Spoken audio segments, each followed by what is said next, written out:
जय श्री कृष्णा। राधे राधे दोस्तों, स्वागत है आप सभी का आपके अपने YouTube चैनल आध्यात्मिक कथाओं में। आज हम सुनेंगे गोपी प्रेम के आगे की कथा। तो आइए शुरू करते हैं। जय श्री कृष्णा, राधे राधे। आप सभी से मेरा निवेदन है, यदि कथा अच्छी लगे तो वीडियो को लाइक करें, चैनल को सब्सक्राइब करें और अंत में कमेंट में जय श्री कृष्णा राधे अवश्य ही लिखिए। नारायण जाके हृदय सुंदर श्याम समाए, फूल पात पल डार में ताको वही लखाए। दर दीवार दर्पण भय जित देखो हित तोहि, काकर पत्थर ठीकरी भय आरसी मोहि।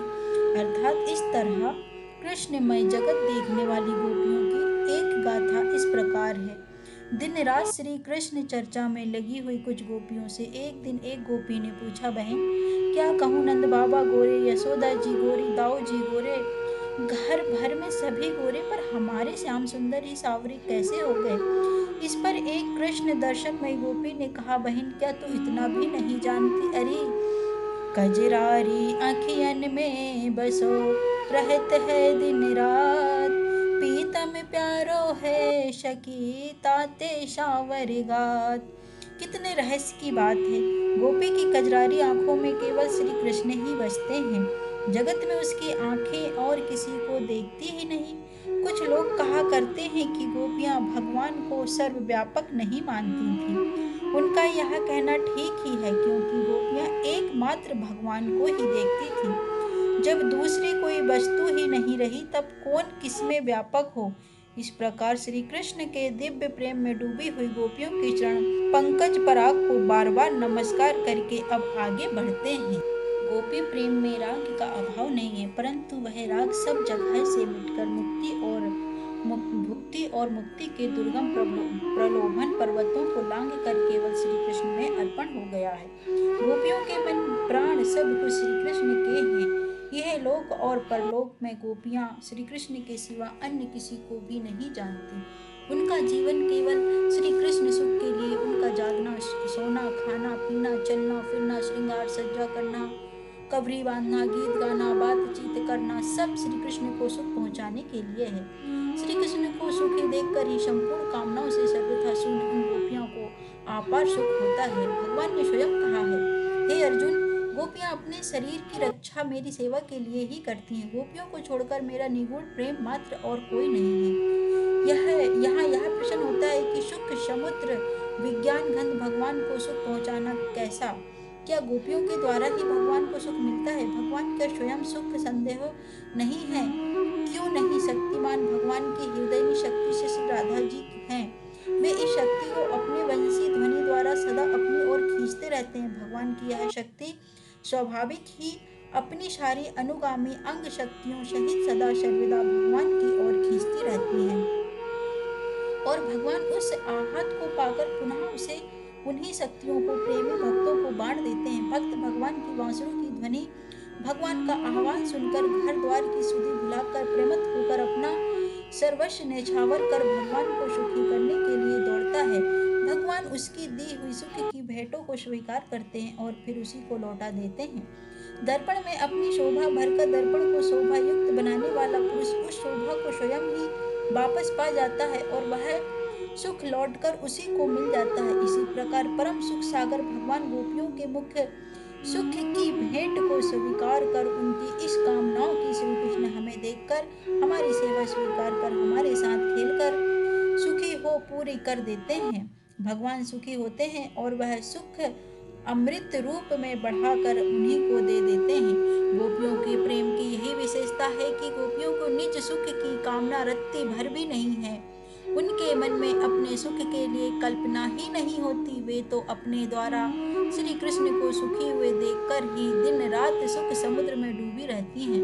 गोपियों का प्रेम काम कलिमा शून्य है, वह निर्मल भास्कर है, सर्वथा दिव्य है, अलौकिक है। श्री चैतन्य चरितामृत में काम और प्रेम का भेद बतलाते हुए कहा है, काम और प्रेम बड़ा ही अंतर है। हम विश्व में मोहित जीव काम को ही प्रेम मानकर पाप पंख में फंस जाते हैं। काम जहर मिला हुआ मधु है, प्रेम दिव्य स्वर्गीय सुधा है।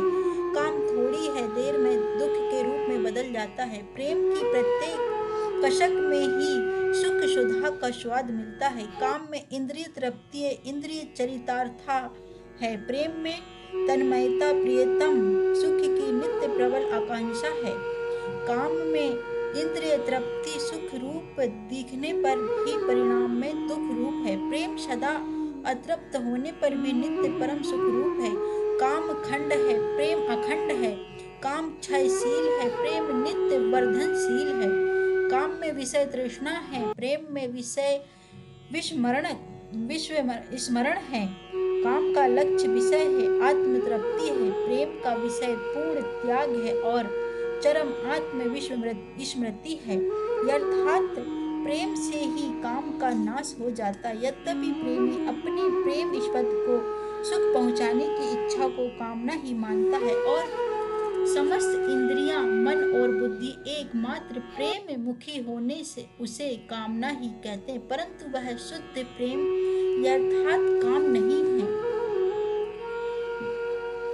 गोपियों के प्रेम का नाम काम होने पर भी वह असल में काम नहीं है, किंतु शुद्ध प्रेम है। महान भगवत भक्त उद्धव सरी के महात्मा इसी काम नामक प्रेम की अभिलाषा करते हैं, क्योंकि गोपियों में निजेंद्रिय सुख की इच्छा है ही नहीं। वे तो भगवान श्री कृष्ण को साक्षात भगवान समझकर ही अपने सकल अंगों को संपूर्ण रूप से अर्पण कर उन्हें सुखी करना चाहती हैं। श्री चैतन्य चरितमृत को विषय शक्ति शून्य श्री कृष्ण गत प्राणा गोपियों के संबंध में कहा है।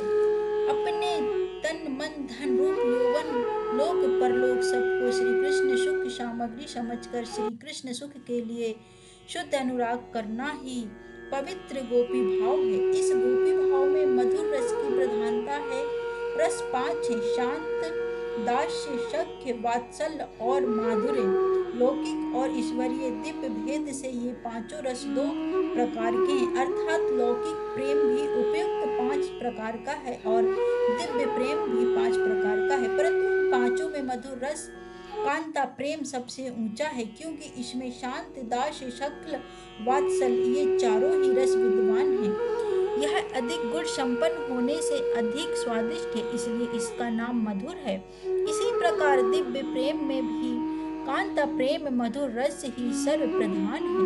शांत और दास्य रस में भगवान ऐश्वर्यशाली है, मैं दीन हूँ, भगवान स्वामी है, मैं सेवक हूँ, ऐसा भाव रहता है। इसमें कुछ अलगाव सा है, भय है और संकोच है, परंतु शक्य, वात्सल्य और मधुरमय क्रमशः भगवान अधिकाधिक निज जन है, अपने प्यारे हैं, प्रियतम हैं।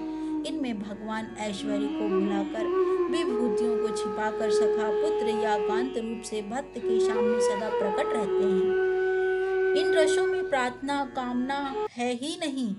अपने निज जन से प्रार्थना कैसी? उसका सब कुछ अपना ही तो है। इनमें भी कांता भाव सर्व प्रधान है। कांता भाव में पिछले दोनों रसों का शक्य और वत्स का पूर्ण समावेश है। यहाँ भगवान की सेवा खूब होती है, इतनी होती है कि सेवा करने वाला भक्त कभी थकता ही नहीं, क्योंकि यह मालिक की सेवा नहीं, प्रियतम की सेवा में है। प्रीतम के सुखी होने में ही अपार सुख है। जितना सुख पहुँचे उतना ही थोड़ा, क्योंकि प्रियतम को जितना अधिक सुख पहुँचता है उतने ही अपार सुख का अनुभव उसे सुख पहुँचाने वाली प्रेममयी प्रियतमा को होता है। आज की कथा यहीं पर समाप्त होती है। बोलिए श्री कृष्ण भगवान की जय हो। यदि कथा अच्छी लगी हो तो वीडियो को लाइक करें, चैनल को सब्सक्राइब करें और अंत में बेल आइकन को प्रेस करना ना भूलें। जय कृष्णा, राधे राधे।